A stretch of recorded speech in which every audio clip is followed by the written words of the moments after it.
Coucou tout le monde, j'espère que vous allez bien. Comme vous avez pu le voir, on n'est pas dans le même décor. Non, je suis passée de ma maison de vacances à ma maison actuelle, donc on est back in the house. Et aujourd'hui, dans cette nouvelle vidéo, je vais vous présenter tous les livres que j'ai lus cet été pour se remettre un peu dans le bain de la rentrée. Et donc je vais vous montrer tout ce que j'ai lu. J'en ai lu quelques-uns, pas autant que certains pourraient vous montrer. Ça c'est l'équivalent de 2 mois à peu près. Certains c'est juste un mois, voire moins. Enfin bref. Donc j'espère que ça vous plaira. Et let's go. Alors j'ai commencé le mois de juillet en finissant ce livre, Le Rhinocéros de Eugène Ionesco. Donc si vous ne connaissez pas Eugène Ionesco, c'est un auteur, un écrivain, plutôt un dramaturge du XXe siècle qui est connu pour écrire de l'absurde. Donc qu'est-ce que c'est l'absurde? C'est écrire quelque chose qui n'a aucun sens. Et ça fait un peu... Enfin, c'est un mouvement littéraire dans lequel on peut retrouver également Beckett, Samuel Beckett, qui est anglais. Ionesco, je crois qu'il est roumain, un truc comme ça. Et donc du coup dans ce mouvement en fait ça consiste à un peu se rendre compte que la vie n'a aucun sens. Et donc pourquoi pas faire des pièces qui n'ont aucun sens puisque la vie n'a aucun sens. C'est la version mouvement littéraire de l'absurde mais version théâtre, tandis que Camus l'absurde c'est version philosophique en gros. Enfin du coup c'est pas trop littéraire, c'est plus philosophique. Et donc dans ce théâtre on retrouve deux amis qui discutent quand ils voient passer un dinosaure qui court dans le village.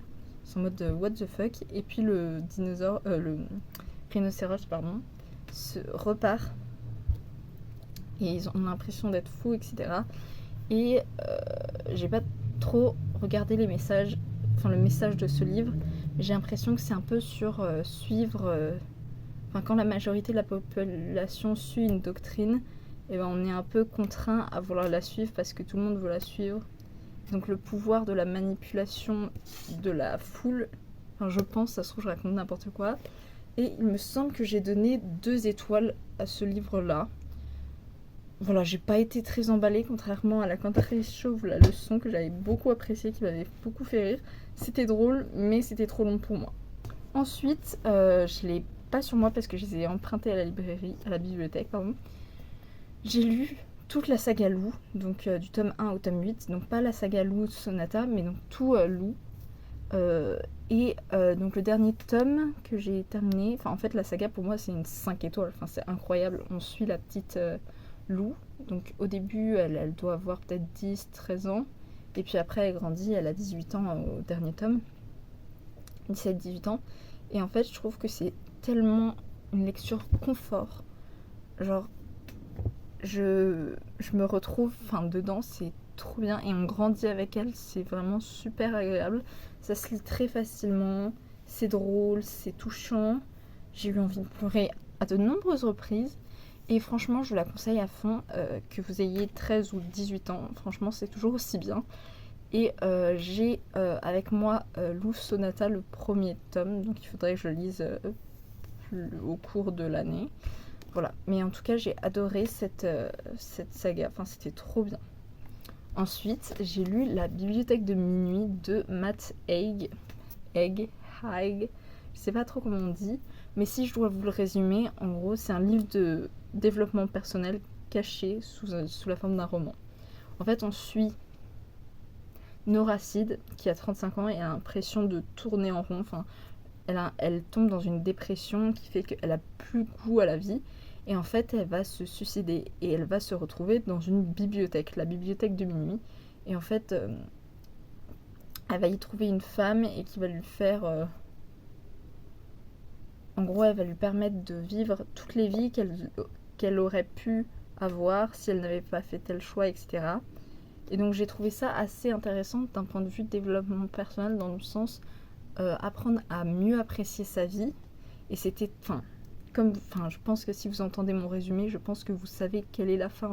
C'est un peu comme les films pour les enfants, etc. Mais j'ai trouvé ça intéressant. Après, c'était pas enfin le truc de l'année, j'ai pas été aussi happée que tout le BookTok en parlait, donc The Midnight Library. Mais c'était intéressant. Ensuite, j'ai lu La chambre de Giovanni de James Baldwin, que j'avais beaucoup entendu parler dans le BookTok américain-anglais. Et pareil, j'ai pas été vraiment happée par ma lecture. Enfin, je trouvais ça émouvant, etc. Mais enfin, j'étais en mode ok. Enfin, j'ai peut-être pas autant vibé que certains, mais en fait, on suit David qui va avoir une histoire d'amour avec Giovanni alors qu'il est fiancé avec une femme. Et en fait, ça parle de l'amour homosexuel dans les années 40, dans les années 60, 50-60. Et c'est assez intéressant, mais ça ne m'a pas touchée, quoi. Enfin, j'ai pas ressenti tout ce que tout le monde ressentait. Mais je reconnais que c'est une très belle lecture, que c'est une belle plume, etc. Mais j'ai pas eu ce déclic dans ma lecture. Enfin, c'est le cas de beaucoup de lectures de cet été, malheureusement. Ensuite, j'ai lu Ilos de Marion Brunet. Donc, dans ce livre-là, donc qui fait une 250 pages, franchement très court. Apparemment, c'est une trilogie, donc c'est le premier tome. On retrouve Marseille en 2052, qui est complètement engloutie à cause des tsunamis, montée des eaux, etc. Et on retrouve Nolan et son frère Gal, qui pour survivre, parce que clairement Marseille c'est un grand à cette époque-là, enfin dans le livre, du coup il y a une grosse différence entre les riches et les pauvres. Il y a très peu de riches et énormément de pauvres à cause de toutes les maladies que l'eau ramène, les moustiques, etc. Il n'y a plus autant de moyens, enfin les pauvres ne peuvent pas partir d'ici, ils n'ont pas les moyens. Et donc Gal et Nolan, donc Nolan une fille et Gal son frère, décident de plonger en fait, parce que ça leur permet de récupérer des objets précieux dans des appartements, dans des maisons englouties, et ils revendent ça, et ça leur permet de faire un peu d'argent. Et donc à un moment ils sont envoyés par le Commodore, le grand chef de Marseille. Est-ce qu'on peut parler de la mafia ? Je ne sais pas, mais on va dire que c'est un peu un riche, mais mafieux, etc., méchant, pas gentil. Et donc du coup en fait lors de cette plongée, Gal, le frère de Nolan, ne remonte pas. Et donc Nolan, elle va avoir le gros seum, enfin pas plus que seum, elle va être très triste. Et donc du coup elle va vouloir absolument se venger du Commodore. Et donc pour ça elle va essayer de se faire passer pour une de ses employées. Et avec l'aide d'autres personnes, elle va réussir à faire... je sais pas parler, ça m'énerve. Elle va réussir à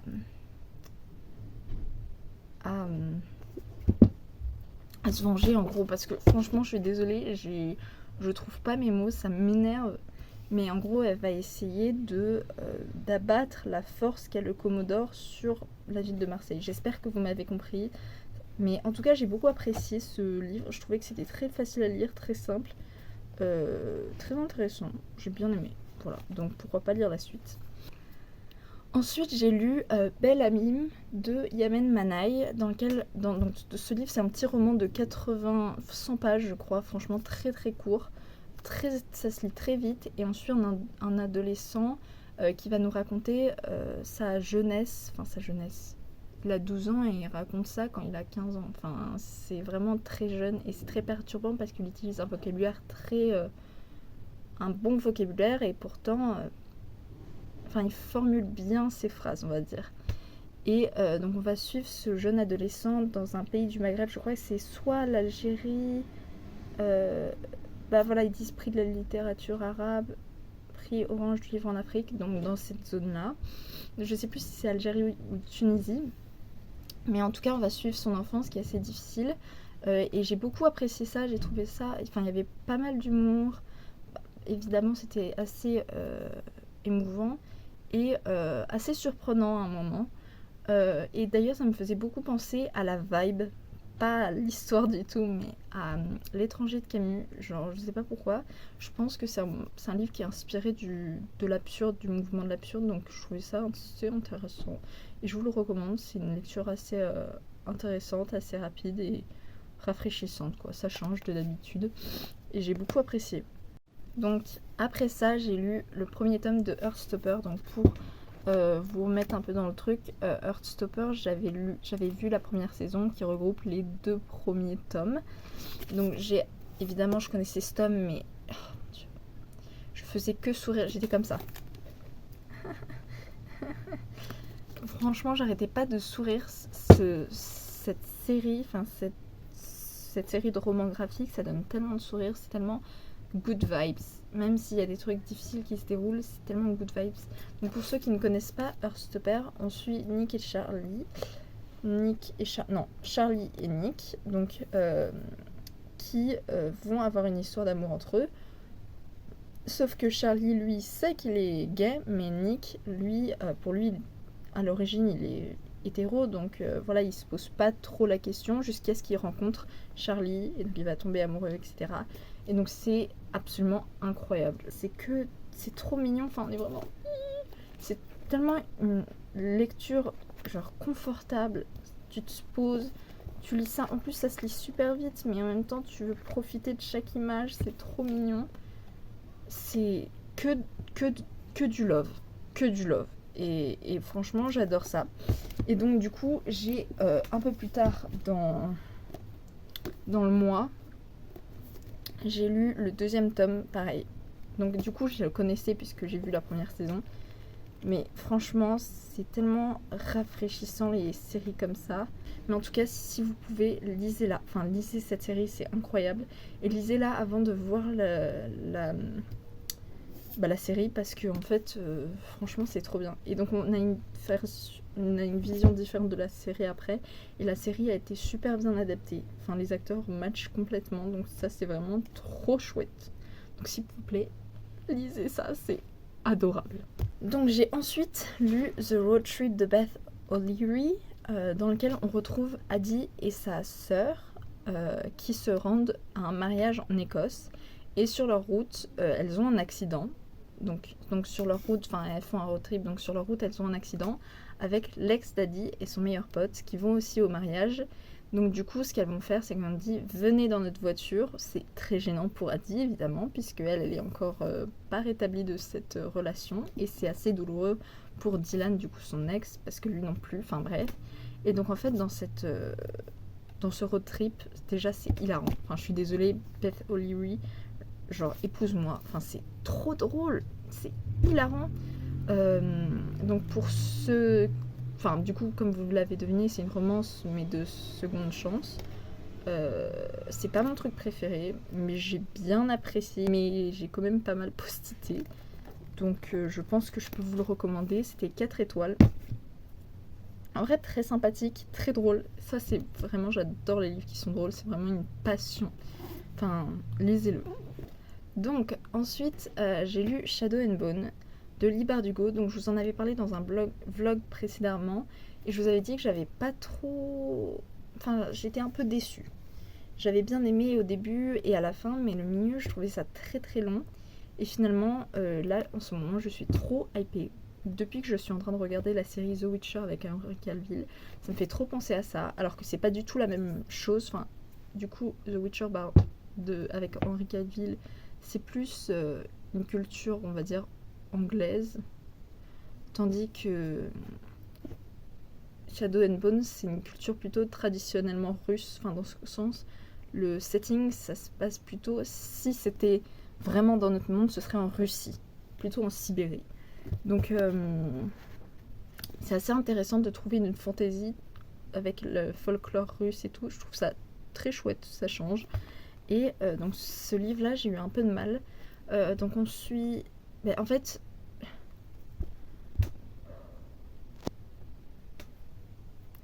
D'ailleurs, je vous invite à regarder mon vlog parce que justement dedans, je vous en parle plus précisément et j'ai pas envie de refaire un résumé parce que je ne sais pas comment résumer ce livre. Donc, allez voir parce que mon résumé était très bien.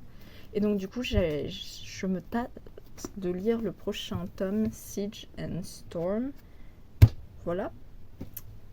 Ensuite, j'ai lu Christina Lauren, Love and Other Words.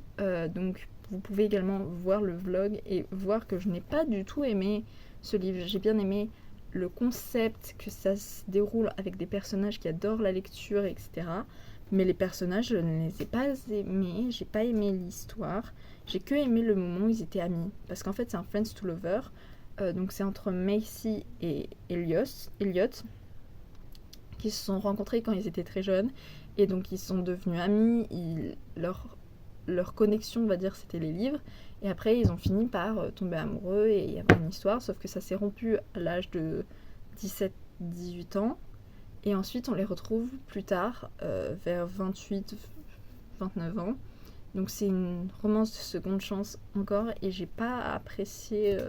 je sais pas, j'ai pas apprécié les personnages. J'ai bien aimé l'amitié au début, avec le concept des livres. Mais sinon, j'ai pas trop aimé. Et je suis triste parce que c'est le deuxième Christina Loren là que j'aime pas. Et j'ai pas envie que ça fasse ça pour tous les autres. Bref, ensuite j'ai lu Aristote et Dante découvrent les secrets de l'univers de Benjamin Salir Saenz. Oui, je m'améliore. Donc c'est une histoire encore homosexuelle. Purée, j'ai vraiment un problème avec ça. Hein. Enfin, j'ai pas un problème, mais je remarque qu'il y en a beaucoup. Donc c'est l'histoire de Aristote et Dante qui se rencontrent quand ils sont assez jeunes. Ils ont tous les deux des familles d'origine mexicaine. Donc du coup, ils sont assez impliqués dans cette culture-là. Et donc ils vivent aux États-Unis. Et en fait, on va découvrir leur amitié. On va apprendre à on va les voir grandir. Et on va voir comment leur relation va se développer. Je pense que c'est un beau livre. Je pense que soit je suis trop grande pour le lire, soit j'ai juste pas vibé avec, ou genre j'avais pas de sentiments, enfin j'avais pas de cœur, et genre j'ai pas aimé, enfin dans le sens j'étais en dépression littéraire, enfin bref, voilà, ou soit juste c'était nul. Mais je pense pas que ça soit nul, parce que beaucoup de gens l'ont aimé. Ensuite, je l'ai pas sur moi, mais je vais vous montrer ici. J'ai lu La ferme des animaux de George Orwell, que... j'ai mis 4 étoiles, je crois. Je trouvais ça très simple à lire, franchement. Très long à lire, par contre. Ça, c'était long. Ça m'a saoulée. Mais je trouve que, en fait, c'est l'histoire des animaux dans une ferme qui se rebellent contre les humains et qui vont créer leur propre régime, on va dire, de fonctionnement.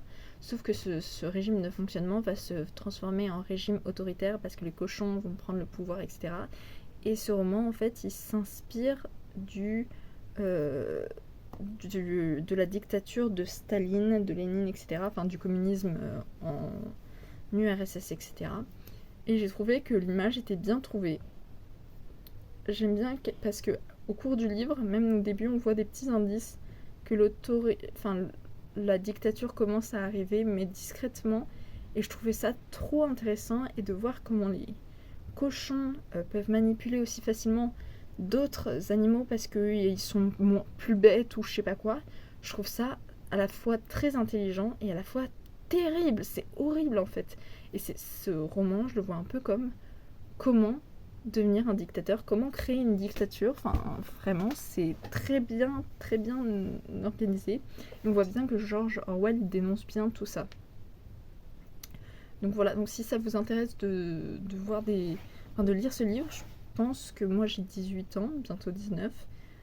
Je trouve que c'était assez accessible pour moi. Alors par contre, j'aurais pu le lire, je crois, à 12 ans. Je pense pas que j'aurais apprécié. Donc voilà, il faut peut-être voir à quel âge vous voulez lire. Mais en tout cas, c'était très intéressant. Et ensuite, j'ai lu Sans regret de Colleen Hoover.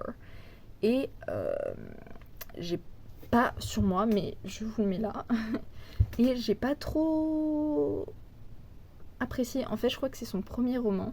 Et donc, du coup, je sais pas, c'est pas aussi bien que les autres.